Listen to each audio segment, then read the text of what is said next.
got? What do you think about Jason Statham as Parker? It's a total mistake. It's a big, big mistake. No, I love me some Statham. I mean, that guy's great. I think Crank is like amazing. You know, I love Transporter. Bank Job, you go back to Lock, Stock when he was actually acting. He's actually capable of acting too, oddly enough. But come on, he's British. I'm sorry, I'm not an internationalist when it comes to this stuff. That's right, it should be Russell Crowe. Russell Crowe. That's right.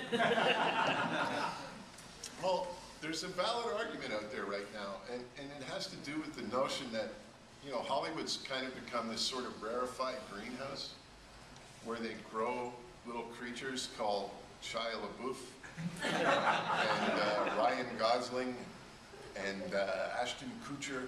They have these things in this hothouse that they water.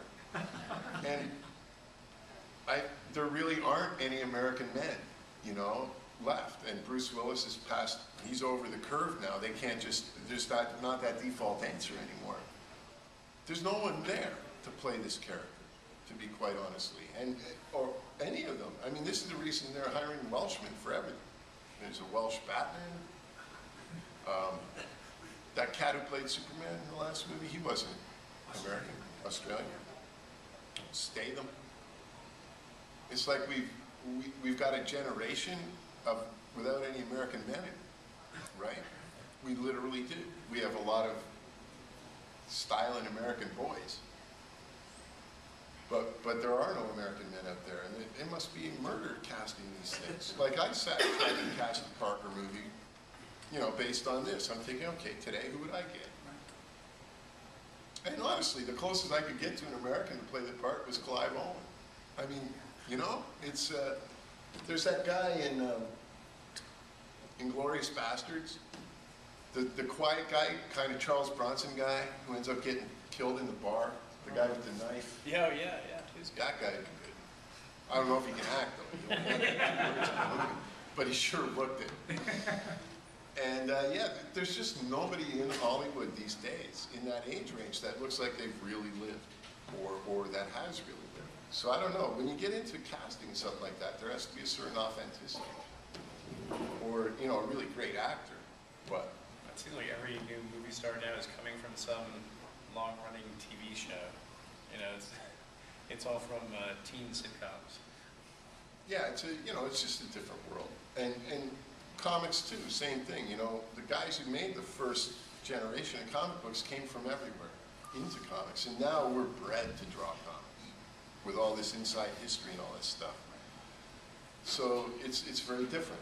You know, guys like Lee Marvin don't exist anymore.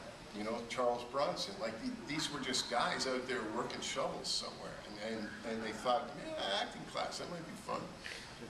And next thing you know, you've got these guys who like killed 50 Japanese guys on Midway Island. They're now actors.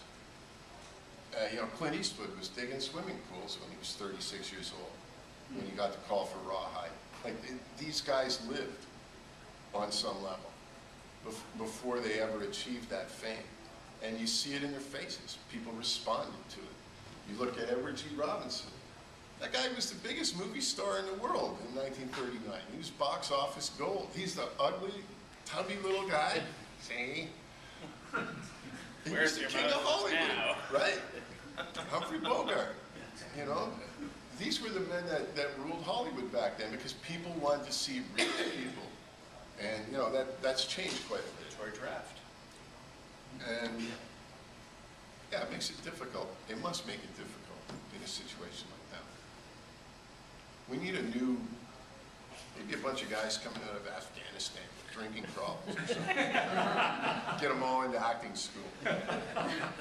You know?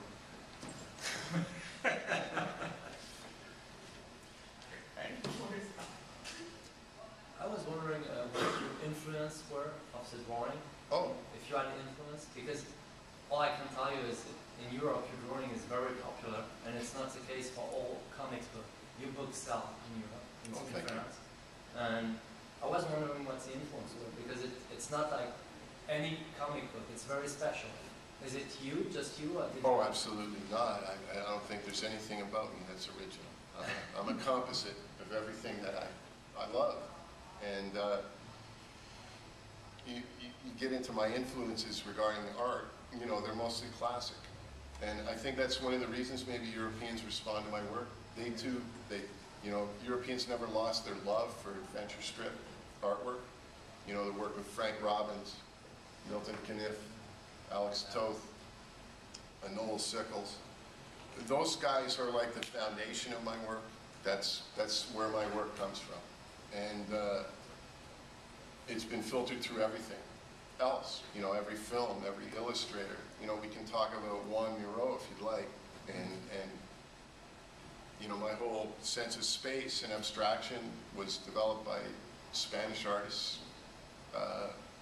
fine artists. You know, Norman Rockwell taught me how to draw fundamentally. You know, and I was a huge Neil Adams fan too. So it all filters down in somewhere. But I know for myself, I ask myself two questions. Is this classic?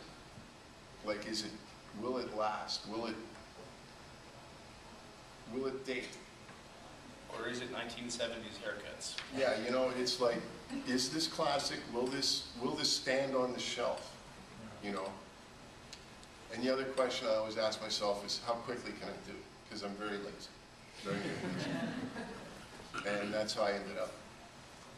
Yeah, and I appreciate what you say. I don't see anything original in my artwork.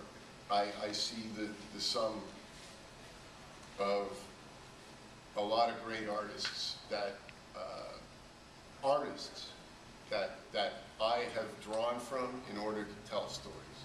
I don't really look at what I do as art, to be quite honest. You know, I consider it's a storytelling tool. You know, so I appreciate the attention for it, and it really does make me feel good. But yeah, I'm sort of past the pretty picture part of it, you know, and it's all about story to me now, all about that. And so my influences all have led me here, and yeah, I don't think there's anything original about this stuff. I think a lot of great men gave me the tools to do this. Yeah, but I think it's also fair to say that you put it all together in a very unique way. Because every artist... Well, that's really the only original thing anyone can bring to anything at this point. I honestly, I mean, what new story is there? There's no such thing as a new story. It's the way you tell them. And a lot of young people get confused in this business, you know, and I'll talk to them, they'll go, but I'm trying to find it. And it's like, there's no such thing. Okay, look, there's a spy at the airport. You've got 40 minutes before the world ends. Your hero has a mustache. That's bullshit. It's all old, shop-worn crap. But that's the basis of every plot. It's what you do with it. It's how you execute it. It's what you bring to that, you know. And I think if anything, my love of film and a rather comprehensive study of old film has probably seeped as much into my work as the comic stuff. And I think that allows me to perhaps evoke a cinematic sense that puts the reader into it. But I don't know. He'll tell you how great I am. I'm not so sure.